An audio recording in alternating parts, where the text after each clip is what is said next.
রসুন ভাজার পর এরপরে আমি টমেটো দিয়ে দিলাম।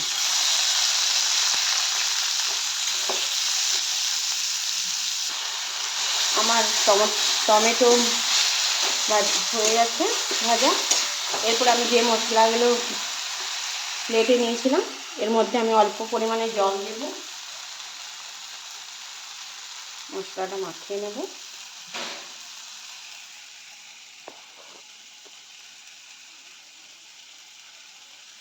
কড়াইতে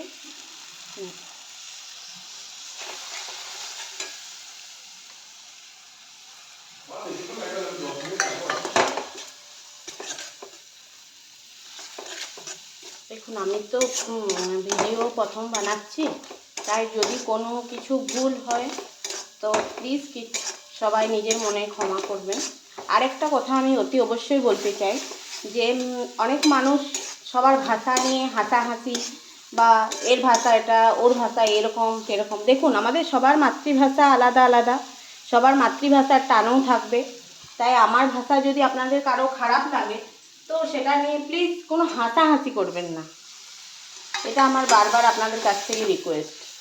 আর সবাই তো সব কিছু প্রথম দিনে শিখে যায় না, সবাইকে শিখতে হয়, ঠিক আছে? আপনারাও সবাই প্রথম সব কিছুই শিখে গেছেন এমন তো নয়, আমিও চেষ্টা করছি শেখার। যেহেতু আমার এটা মানে একেবারে প্রথমের দিকের ভিডিও, সেহেতু আমি ভিডিও বানাতে বানাতে আমার কাট হয়ে গেছে, সেই কারণে আমার দুটো ভিডিও হচ্ছে রান্নাটার জন্য, ঠিক আছে? অতি অবশ্যই দুটো ভিডিওই দেখবেন আপনারা। আর যদি ভালো লাগে তাহলে অতি অবশ্যই আমাকে লাইক, সাবস্ক্রাইব এবং কমেন্টে অতি অবশ্যই ট্রাই করে জানাবেন। আর যদি আপনারা ফেসবুক পেজ থেকে দেখেন আমার ভিডিও, তাহলে অতি অবশ্যই লাইক এবং ফলো করবেন।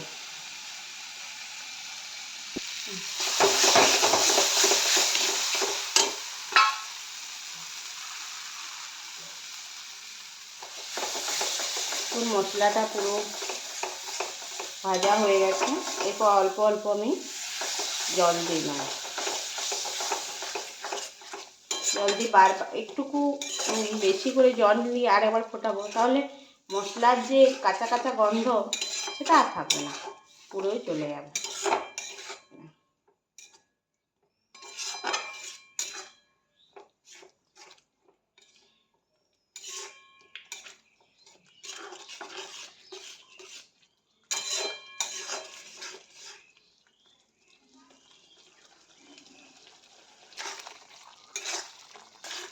এই দেখুন, পুরো দারুণ আমার গন্ধ বেরিয়েছে এবং মশলাটা ভাজা হয়ে গেছে।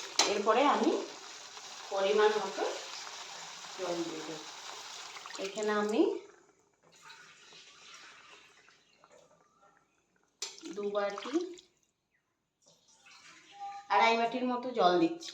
কাঁচকলা তো পুরো জলেই প্রায় টেনে নেবে, একটু বেশি পরিমাণে না দিলে একটুকুও আপনি রসে পাবেন না।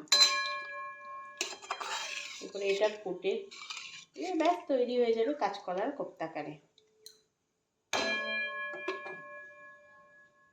এরপরে এটা একটু ফুটে আসা পর্যন্ত আমি অপেক্ষা করব, তারপরে কাঁচকলার বড়াগুলো এর মধ্যে দেব। এই দেখুন, ঝোল আমার ফুটে এসছে। এরপরে আপনারা দেখুন, জল দিয়েছি তো লবণ দেওয়া হয়নি, অল্প পেঁয়াজ ভাজার সময় লবণ দেওয়া আছে। এবারে লবণটা খুব বেশি দেওয়া চলবে না, কারণ পেঁয়াজের ভাজার সময় আমি লবণ দিয়েছি, আবার বড়াতেও লবণ আছে, তাই খুব অল্প পরিমাণেই দিলাম। আপনারা এবার টেস্ট করে দেখে নেবেন কতটা কী লাগবে না লাগবে। এরপর আমি সমস্ত বড়াগুলো এক এক করে এর মধ্যে দিলাম।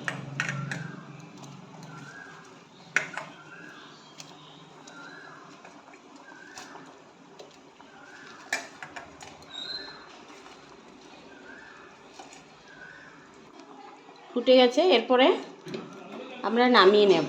একটু জল ছলছলে থাকা অবস্থায় নামিয়ে নেবেন, নয়তো কাঁচকলা পুরো জল শুকিয়ে নেবে, একদমই ড্রাই হয়ে যায়।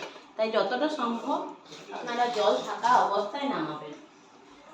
আর অ্যাকচুয়ালি কোপ্তা কারি জল শোকানোরই নিয়ম, কিন্তু অতিরিক্ত টান টান হয়ে গেলে সেটা শুধু বড়ার মতোই শাকভাজি খেতে ভালো লাগে না। আমি একটু ঝোল থাকা অবস্থায় হচ্ছি, কেননা আমরা একটু জুস খেতে বেশি পছন্দ করি।